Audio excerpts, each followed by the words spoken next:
I rise today to first thank the leader for those generous comments and to mark for my colleagues the departure soon from my service here in the Senate. During my life, I have rarely been truly alone, maybe taking tests at school or running cross country or on my uncle's tractor cultivating corn. But I'm impressed with people who've achieved great things largely on their own. Washington commanding the Continental Army, Lincoln guiding the Civil War, Emerson in his laboratory, Edison rather in his laboratory. Not me. I have consistently been surrounded by others, usually smarter, often more experienced, always becoming friends. In business, I chose partners with skills that exceeded mine, proof of which has been their stunning success after I left. As governor, my team helped craft the health plan that insured nearly every citizen in Massachusetts. My wingman, Bob White, counseled me in business, the Olympics, and politics. My counselor, Beth Myers, advised and managed multiple campaigns and administrations. Spencer Zwick financed and helped guide almost every one of my endeavors. My Senate chiefs of staff, Matt Waldrop and Liz Johnson, built and brilliantly led an exceptional team, and with our policy directors, Chris Barkley and Stephen Newton, crafted and negotiated more legislation that became law than could possibly have been expected for a freshman senator. Mr. President, I ask unanimous consent that the names of my excellent current and former staff members be included in the record as submitted. Without objection. So my life's work has been a group affair. At its center is my wife, Ann. She is my most trusted advisor, my indefatigable ally, the love of my life for 54 married years. Our 5 sons are just as loyal and are the source of profound pride, joy, and 25 grandchildren. During my first months in the Senate, I was mostly on my own and thus mostly unproductive. And then Lisa Murkowski invited 5 Democrats to join with 5 Republicans in her home for takeout dinner. With COVID then active, we were spaced far apart, with windows open despite the winter cold. Our conjecture on how to bridge the impasse between the President and Congress on COVID relief led us over the next several weeks to dig in, negotiate, draft, and eventually see our work become the basis of law. I was fortunate to also be a part of what this team worked on that followed: the bipartisan infrastructure law, Electoral Count Act reform, gun safety legislation, marriage legislation that included religious protections. Our group was Rob Portman, Kirsten Sinema, Susan Collins, Joe Manchin, Mark Warner, John Tester, Bill Cassidy, Jeanne Shaheen, and Lisa Murkowski.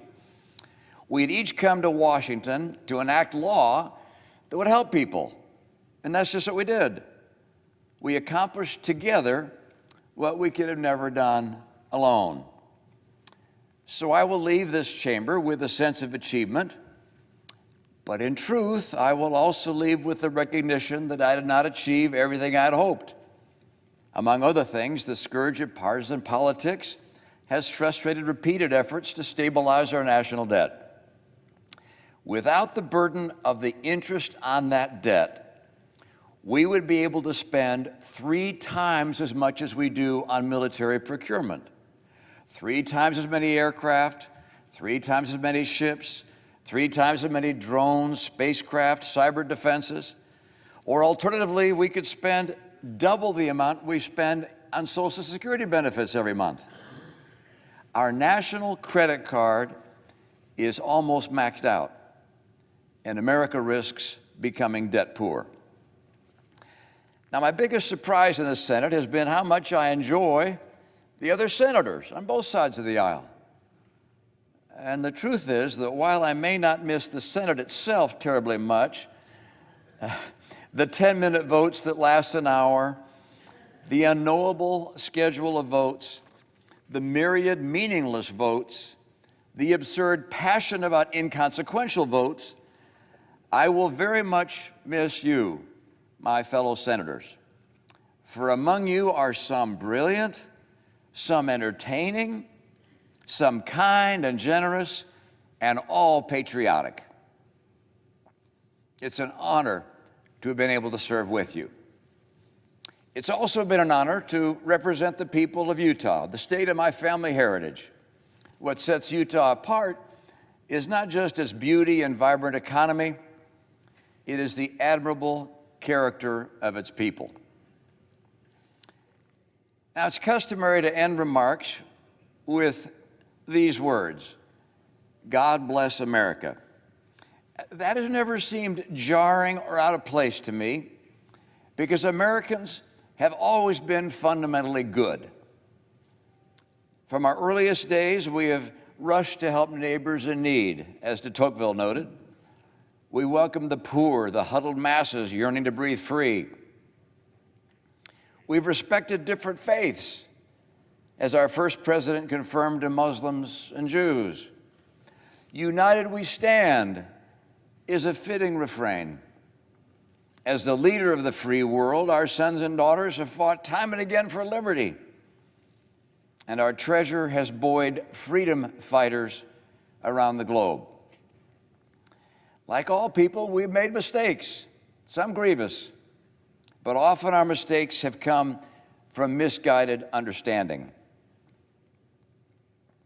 God has blessed America because America is good.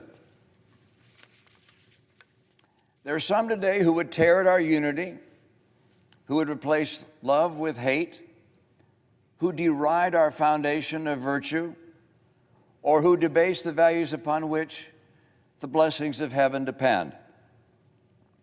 Now, I've been in public service for 25 years. I have learned that politics alone cannot measure up to the challenges we face.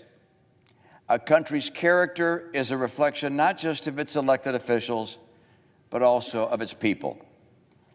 I leave Washington to return to be one among them, and hope to be a voice of unity and virtue. For it is only if the American people merit his benevolence that God will continue to bless America. May he do so, is my prayer.